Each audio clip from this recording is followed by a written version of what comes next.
Buenas tardes, doctora. Presentaremos el tema sobre la cuestión propuesta sobre la constitucionalidad de algunas normas jurídicas, normas peruanas. Me presento, soy Erika Esmeralda Torres Villanueva y mi compañero es Cristian Alberto Barrios Priona.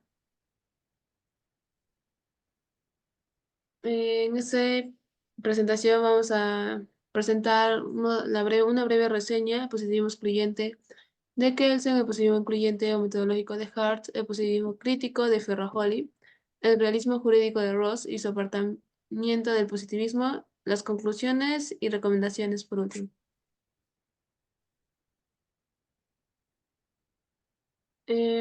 Trataremos sobre las corrientes jurídicas como el positivismo de Kelsen, el positivo inclusivo o sistemático de Hart, el positivo crítico de Ferrajoli y el realismo jurídico de Roth, que han contribuido a la relación entre derecho y moral, y a la comprensión del derecho en la sociedad y cómo aplicarlos.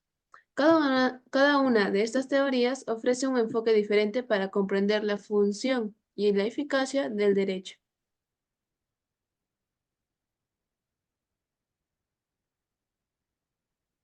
Empezaremos por el positivismo excluyente de Kelsen, donde no era excluyente en el sentido de negar la existencia de otras perspectivas sobre el derecho, pero sí se centraba en un enfoque formal y descriptivo, que buscaba separar el estudio del derecho de consideraciones morales o éticas.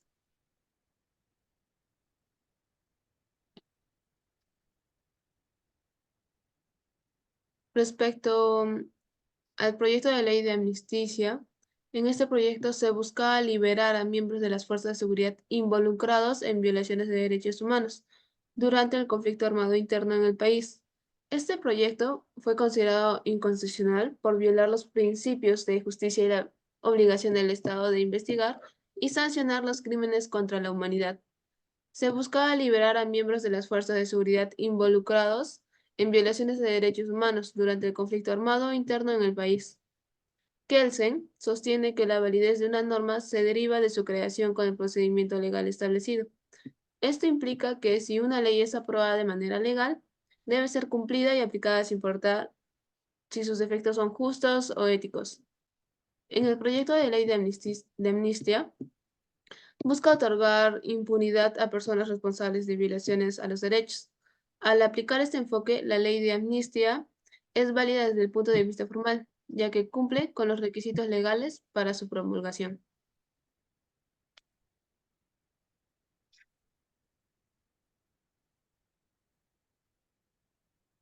A continuación, seguimos con el positivismo incluyente o metodológico de Hart. Herbert Hart desarrolló su teoría del positivismo inclusivo o metodológico que buscaba combinar aspectos morales y sociales respecto al análisis del derecho sin socavar su naturaleza positiva. En el proyecto de ley de amnistía pretendía liberar a miembros de las fuerzas de seguridad que estuvieron involucrados en violaciones de derechos durante el conflicto armado interno del país. También en el proyecto de ley de amnistía se plantea un conflicto ético y moral. Por un lado, la amnistía podría haber sido vista como una forma de reconciliación y pacificación en la sociedad después de un conflicto armado prolongado. Sin embargo, por otro lado, existían preocupaciones morales y sociales relacionadas con la impunidad y la falta de justicia para las víctimas de violaciones de derechos humanos. Bueno, voy a continuar con la posición regla primarias en el proyecto de la ley amnistía.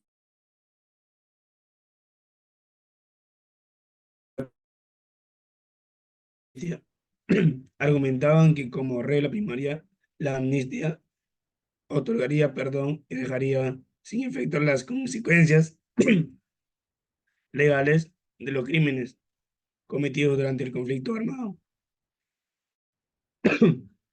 Reglas secundarias. El proyecto de la ley amnistía buscaba crear una regla secundaria que permitiría liberar a los miembros de las fuerzas de seguridad involucrados en violaciones de derechos humanos.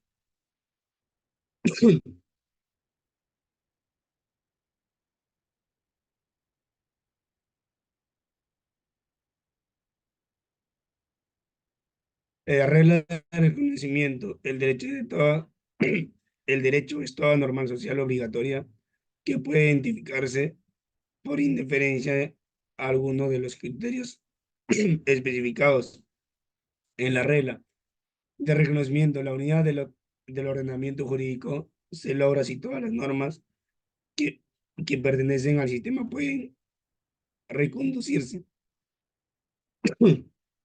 a la regla de reconocimiento que define cuáles son las fuentes de derecho y determina las condiciones para crear el derecho válido. Solo a partir de ella se puede hablar de validez jurídica, de sistema jurídico y de derecho. El positivismo crítico de Ferrajoli. Ferrajoli propone una teoría jurídica que combina elementos del positivismo jurídico tradicional con la protección de los derechos fundamentales y la garantía del Estado de Derecho. Su propósito es establecer el vínculo entre derecho y moral y reconocer la importancia de los valores y principios fundamentales en la interpretación y aplicación del derecho. El realismo jurídico. La concepción de Rawls formula sobre el derecho es, es empirista. Las normas jurídicas deben entenderse como directrices que pretenden provocar en su destinatario un determinado actuar. Su funcionalidad no radica en la comunicación de verdad, alguna sino en dirigir el comportamiento de los hombres. Para el Alf Ross, la norma es vigente cuando es aplicada por el juez para la interpretación de los fenómenos jurídicos. Entonces se utiliza la norma es vigente. Y Ross propone un modelo de doctrina para el derecho que la convertiría en una auténtica ciencia empírica, por lo que para las convertirse verdadero científico del derecho debemos observar el comportamiento pasado, los jueces para prevenir su futuro comportamiento en las decisiones judiciales se convertirían en auténticas prevención científica, verificadas o falsificadas por el efectivo comportamiento de los jueces. Eh, eh, Epistemología. El positivismo jurídico tradicional asume que el derecho puede estudiarse y comprenderse como un sistema cerrado y autónomo basado únicamente en normas y, y procedimientos formales. Si así, de la inscripción de las leyes positivas existen sin tener en cuenta factores externos como la moralidad y los valores sociales. Valorativa. El positivismo jurídico tradicional sostiene que la eficacia de una ley depende únicamente de su origen formal y la utilidad que genera sin considerar su relación con principios morales y valores sociales. El positivismo asume que las leyes son válidas aunque sean injustas o inmorales.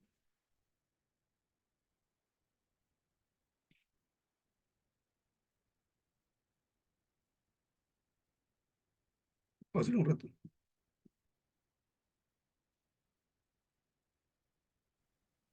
A continuación serían las recomendaciones y conclusiones. En primero, es importante respetar y cumplir con los procedimientos establecidos en el sistema jurídico, acatando las leyes existentes y utilizando los mecanismos legales adecuados para su modificación si es necesario. Segundo, sería recomendar redactar las leyes de manera clara y concisa para evitar ambigüedades y garantizar que los ciudadanos puedan comprender sus derechos y obligaciones. Por tercero, sería para tomar decisiones judiciales acertadas, es útil tener una mirada retrospectiva hacia el comportamiento pasado de los jueces, observando su comportamiento y decisiones previas para prever su futuro actuar.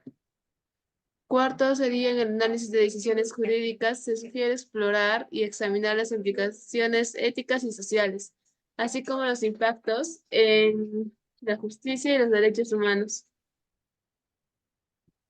Quinto, sería en situaciones donde el Estado puede ejercer un uso desmedido de su fuerza, Es importante encontrar un equilibrio entre el derecho y la moral para proteger los derechos de los individuos y evitar abusos. Y por último, se recomienda que cualquier propuesta de amnistía o legislación similar tenga en cuenta los principios de justicia y los compromisos en materia de los derechos humanos, asegurando que los crímenes de esa humanidad y las violaciones graves de derechos no queden impunes y que las víctimas obtengan justicia y reparación. Gracias.